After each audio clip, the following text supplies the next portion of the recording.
بسم اللہ الرحمن الرحیم۔ السلام علیکم ناظرین، میں ہوں امشری عارف حمید بھٹی۔ ناظرین، جتنا پاکستان میں سیاسی حالات گرم ہیں، انتقامی کارروائیاں اور جو کچھ بھی ہو رہا ہے وہ اس کا نہیں تو شاید پاکستان کی سیاست کی گرمی لندن میں بھی پہنچ گئی اور لندن کا موسم بھی خاصا گرم ہو گیا ہے۔ اور یہاں حیرت والی بات ہے کہ پاکستان میں کچھ سیاستدان اداروں اور عوام میں ٹکراؤ کے لیے نت نئی سازشیں کر رہے ہیں۔ انہیں یہ نہیں اندازہ پاکستان مضبوط ہے، ہم ایک بہت بڑی جماعت کی خاتون غیر منتخب جو صحافیوں اور مخالفین کی لسٹیں دیتی ہیں، انہیں گرفتار کرو، انہیں اغوا کرو، انہیں بے روزگار کرو۔ خیر کوئی بات نہیں، سیاسی صحافی کی ایک پرابلم ہے، وہ پرسنل نہیں ہوتی۔ اس خاتون سے محترمہ سے یہی کہنا ہے، یہ وقت بھی گزر جائے گا۔ آپ کا آج جب آپ کی والدہ تحریک چلا رہی تھی، آپ دیکھ لیجئے گا کہیں کسی نے کیا رول تھا، لیکن ہر ایک کا اپنا طرف ہے۔ سیاست کا ایک ہی اصول ہے، اس میں اصول ہی کوئی نہیں ہوتے۔ اقتدار کی ہوس، لالچ اور طاقت کا حصول انسان کو انسانیت سے گرا دیتا ہے اور جانور سے بدتر بنا دیتا ہے، یہ چاہے کسی بھی طبقے میں ہو۔ خیر پاکستانی سیاست پہ آ جاتے ہیں۔ نئی قانون سازی کی بھی نااہلوں کو اہل کرانے میں کامیاب نہیں ہو سکی۔ ہر روز نئے قانون بن رہے ہیں کہ کسی طرح سے سزا یافتہ مجرمان کو نااہلوں کی نااہلی ختم کر کے اہل کیا جائے، لیکن ابھی تک نااہلی برقرار ہے۔ اسی لیے غم و غصے میں اضافہ، اور جیسے جیسے الیکشن کی تاریخ آ رہی ہے اس میں شدت آتی جا رہی ہے۔ ہر جماعت اپنے پر پرزے نکال رہی ہے۔ ایک طرف ایک جماعت کو دیوار پر لگانے کے لیے جو دل چاہے کیا جاتا ہے۔ مجھے یاد ہے پی ڈی ایم کے اجلاس کے کچھ الفاظ جو میں اپنی قابل احترام عدلیہ اور فوج کے بارے میں دہرا بھی نہیں سکتا، جو مریم نواز صاحبہ کہتی تھیں۔ خیر اینی وے، اللہ تعالیٰ بہتر کرے گا۔ ناظرین، الیکشن سے مزید فرار کا منصوبہ ہر روز بنایا جا رہا ہے کہ عوام کو ان کے ووٹ دینے کے حق سے روکا جائے۔ یہ اسمبلی کی مدت اگست میں ختم ہو رہی ہے، مگر یہ حکومت چاہتی ہے، پی ڈی ایم چاہتی ہے، پی ڈی ایم کہ ہم تاحیات اقتدار میں رہیں اور ہمارے مخالفین، چاہے وہ آزادی رائے کا حق رکھتے ہوں، چاہے سیاسی مخالفین ہو، چاہے صحافی ہو، چاہے وکلا ہو، چاہے سارے میں ان کا وجود ختم کر دیا جائے۔ کل سابق گورنر لطیف کھوسہ اور آئینی ماہر کے گھر فائرنگ، صحافیوں پر مقدمات۔ اب اس پہ افسوس بھی نہیں کیا جاتا کیونکہ شاید ان لوگوں کے ضمیر ہی مردہ ہو چکے ہیں۔ طاقت کی یہ 1999 میں ایک وزیر اعظم نے مجھے کچھ کہا تھا، آج بھی مجھے لفظ یاد ہے، اور اس کے ایک دن اور 1 مہینہ اور 13 دن بعد کیا ہوا تھا یہ اللہ جانتا ہے، اور اب ہسٹری بھی جانتی ہے۔ پھر 6 میں بھی کسی طاقت کے اندھے میں صاحب نے بہت کچھ کھوتا، آج وہ قصے ماضی ہو چکے ہیں۔ خیر ناظرین، الیکشن کو مزید آگے کرانے کے لیے بڑی بڑی سازشیں بے نقاب ہوتی جا رہی ہیں۔ آئین کی پامالی تو معمول تھا، اب عدالتوں کی حکم عدولی ایسے کی جا رہی ہے جیسے کبھی کسی جنگل میں بھی نہیں کی جا سکتی۔ اتنا انسان گر سکتا تھا، یہ اندازہ اب ہو رہا ہے جب آئین اور قانون کو اقتدار کے مالک اپنی ہوس کے لیے چلائیں اور اخلاقیات، سیاست اور ظلم زیادتی عام ہو تو وہاں امن کی خواہش کرنا ممکن نہیں۔ پاکستان میں سیاست میں انتقامی کارروائیوں کی ایک تاریخ ہے، لیکن اس دفعہ جو دہرائی جا رہی ہے، میری خواہش ہے کہ آئندہ موجودہ حکمرانوں، پی ڈی ایم کے لوگوں سے بھی آئندہ نہ یہ دہرائی جائے، کیونکہ کسی بھی ملک کی ترقی، خوشحالی، معاشی اور سیاسی استحکام کے بغیر معاشی استحکام نہیں آ سکتا، اور اس کے لیے امن ضروری ہے، اور امن کے لیے صرف اور صرف انصاف، انتقامی کارروائیوں کا خاتمہ۔ ناظرین، پاکستان پیپلز پارٹی نے بجٹ پر بھی عدم اعتماد کر دیا ہے، اور انہوں نے کہا ہے نون لیگ اپنے فائدے کے لیے پورے ملک کو دیوالیہ کر رہی ہے، اس سے بہتری کی کوئی امید نہیں۔ نون لیگ کے 3 گروپ مختلف آراء رکھ رہے ہیں۔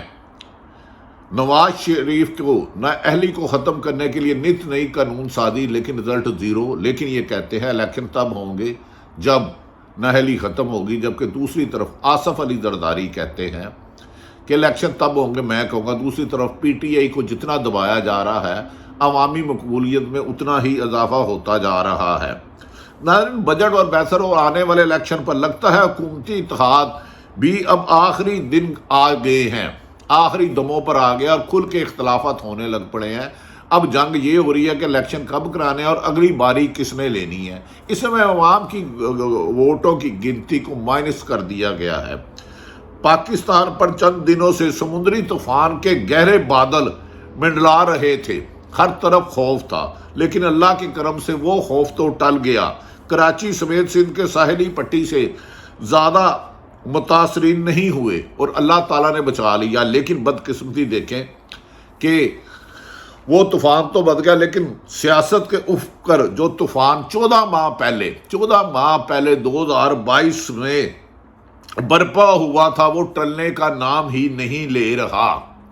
اس دوران تاریخ نے وہ رقم کی، سیاستدانوں نے اداروں کو بدنام کرنے کے لیے کہ وہ ادارہ اغوا کر رہا ہے، وہ ادارہ انتقامی کارروائی لے رہا ہے، اور اس میں ایک سیاسی جماعتوں نے اپنا سکور کیا اور وہ یہ بھول گئے، یہی ایک وہم تھا، میں بڑا اہم تھا، یہ جانے والے ہیں، کب جائیں گے اس کا وقت تو اللہ کو پتا ہے۔ اب پی ڈی ایم کی جماعتیں ہی مولانا فضل الرحمان کے سمدھی پر کرپشن کے الزامات لگا رہے ہیں، گورنر کے پیپر وہ پی ڈی ایم کی جماعتیں ہی اسحاق ڈار پر نہلی نالاکی اور آئی ایم ایف سے بر وقت ڈیل نہ کر کے ملک کو ڈیفالٹ کرنے کا ذمہ دار ٹھہرا رہے ہیں، اور مسلم لیگ نون میں ہی کوئی نااہلی سے بچنے کے لیے اور کوئی صحافیوں کی زبان پر قدغن لگانے کے لیے فرشتے دے رہا ہے کہ ان کو راستے سے ہٹا دیا جائے۔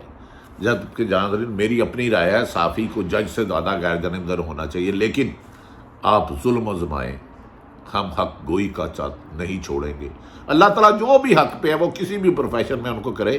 اگر آپ 14 ماہ میں ایک سیاسی جماعت طریقے انصاف کو نہیں ختم کر سکے تو صحافیوں کے خلاف تو بدقسمتی ہے۔ ہر اقتدار والا آنے والا ناراض اور اپوزیشن والا خوش ہوتا ہے، لیکن جو صحافی جھنڈے پہ انہوں نے کام کرے، لیکن آپ کی دھمکیاں ہم پر اثر نہیں کریں گی۔ ناظرین، میں یہ گزارش کر رہا تھا کہ 14 ماہ قبل جو سیاسی طوفان آیا ہے ٹلنے کا نام نہیں لے رہا۔ اس سیاسی طوفان سے نبڑنے میں ناکامی میں پی ڈی ایم کی اصل وجہ ہے کہ وہ نااہلوں کو اہل کرنا چاہتے ہیں، جس قابل نہیں تھے ان کو عہدوں سے نواز دیا گیا اپنے مخالفوں کو کچلنے کے لیے، لیکن انہوں نے بدلے میں پاکستان سے اس کے آئین کو بے زمین کر دیا۔ پی ڈی ایم کی جماعتوں نے عدالتوں کے حکم عدولی معمول بن چکا ہے۔ سپریم کورٹ کے واضح حکامات کو، ہائی کورٹ کے حکامات کو جس طرح نظر انداز کیا جا رہا ہے، ایسا لگ رہا ہے کہ پڑھے لکھے لاکھوں لوگ ملک چھوڑنے پر مجبور ہیں کہ نہ ہماری عزتیں محفوظ ہیں، نہ ہمارا روزگار محفوظ ہے، نہ زندگی محفوظ ہے۔ جب چاہے جس کو چاہے پولیس آتی ہے، اٹھا کر لے جاتی ہے، اور اس کے گھر والے قانون پر دستخط دیتے دیتے آخری سسکیوں تک پہنچ جاتے ہیں۔ پی ڈی ایم کی نااہلی نے اب آپس میں دست و گریبان ہونا شروع ہو گئے ہیں۔ ناظرین، کیونکہ اس حکومت میں وجود کے آنے کے بعد چند مہینے بعد ہی جو وجوہات سامنے آئی تھی، ایک تو طریقے انصاف کا خاتمہ، اور ایک تھا کہ نااہل شخص کو اہل کروانا اور اربوں خربوں روپے کے مقدمات ختم کرانا، ای سی ایل سے نام نکالا، یہ ایجنڈا شامل تھا۔ اس میں عوام کی فلاح و بہبود تھی نہیں، اور اس کے نتائج یہ ہوئے کہ پی ڈی ایم کے تمام لیڈرشپ کے مقدمات ختم کر دیے گئے، اور جو تحریک انصاف چھوڑتا پریس کانفرنس کرتا اور اس پر سنگین مقدمات بھی راتوں رات ختم ہو جاتے۔ کہتے تھے کہ کفر کا نظام چل سکتا ہے، ظلم کا نہیں، لیکن پاکستان میں بھی اس ظلم کے نظام کا خاتمہ انشاءاللہ تعالی جلد ہوگا اور لوگوں کو ان کے آئینی حقوق ملیں گے۔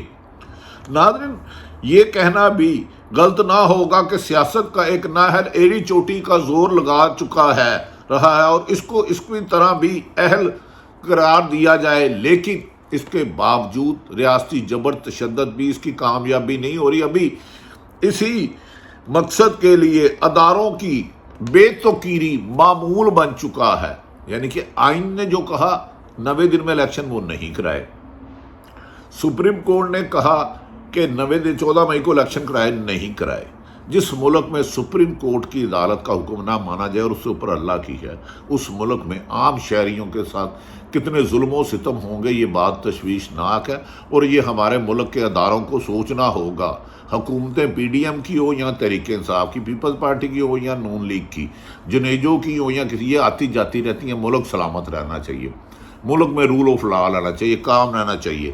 اب ناظرین بدقسمتی ہے کہ جس طرح اداروں کی تقریر کو داؤ پر لگایا گیا ہے، وہ مریم نواز اور نواز شریف، مولانا عبد الرحمان جو اسٹیبلشمنٹ کے بارے میں کہتے تھے، میں نہیں کہوں گا کیونکہ وہ ادارے میرے تھے، میرے ہیں، میرے رہیں گے۔ خیر ناظرین، پچھلے 75 سالوں میں قومی اسمبلی اور سینٹ سے اتنی عجلت میں بھی کبھی اتنے بل منظور نہیں ہوتے تھے جتنے آج کل، جتنی جلدی آج کل جلد بازی میں کیے جا رہے ہیں، دھڑا دھڑ سینٹ اور عجلت میں کیے جا رہے ہیں، جس میں آئین اور قانون کو پاؤں تلے روندا جا رہا ہے۔ یہ روایات سخت نامناسب ہے، ایک اپنا اقتدار بچانے کے لیے اور مخالفین کو کوچلنے کے لیے اور آزادی صحافت پر قدغن لگانے کے لیے جو حکامات جاری کیے جا رہے ہیں، اس پر سوچنا ہوگا۔ یاد رکھیں کہ اقتدار آتی جاتی ہے۔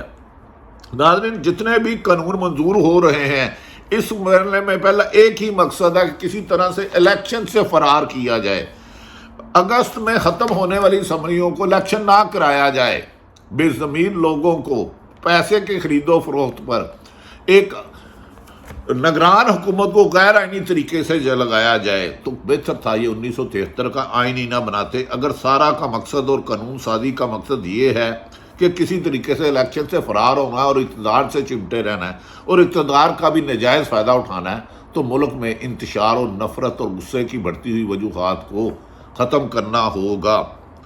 ناظرین، اس وقت ملک میں مقبول ترین جماعت کو کوشش کی جا رہی ہے کہ وہ انتخابات میں حصے لینے سے اسے روکا جائے۔ اس کے لیے ہر روز آپ پریس کانفرنس سے اور فیصلے سنتے ہیں۔ سپریم کورٹ کے فیصلوں کو بھی نظر انداز کرنا معمول بن چکا ہے۔ کیا ایسی صورتحال میں ملک میں جمہوریت اس ملک کو کہہ سکتے ہیں؟ نہیں، اس ملک کو پی ڈی ایم کی جماعتوں کو مبینہ طور پر قبضہ کہا جا سکتا ہے حکومت کا۔ میری تو مسلم لیگ نون ہو، پاکستان پیپلز پارٹی ہو، محترم شہباز شریف صاحب ہو، آصف علی زرداری، مولانا یا دیگر سیاستدان، خدا کے لیے انتقام میں اس آگے نہ جائیں۔ یہ اقتدار ختم ہونا ہے۔ کبھی آپ پی سی بی کے چیئرمین پہ لڑتے ہیں، کبھی گورنر کے پی پہ لڑتے ہیں، کبھی الیکشن کی تاریخ پہ لڑتے ہیں، کبھی عوام کی فلاح و بہبود کے لیے، صاف پانی دینے کے لیے، سڑک بنانے کے لیے، صحت کی سہولتیں دینے کے لیے، تعلیم دینے کے لیے، روزگار دینے کے لیے بھی قانون سازی کر لیں۔ جیتے گا وہی جو عوام کے دل جیت رہا ہے، وہ نہیں جیتے گا جو عوام پہ جبر کرتا ہے۔ اللہ تعالیٰ پاکستان کا حامی و ناصر ہو۔ پاکستان زندہ باد۔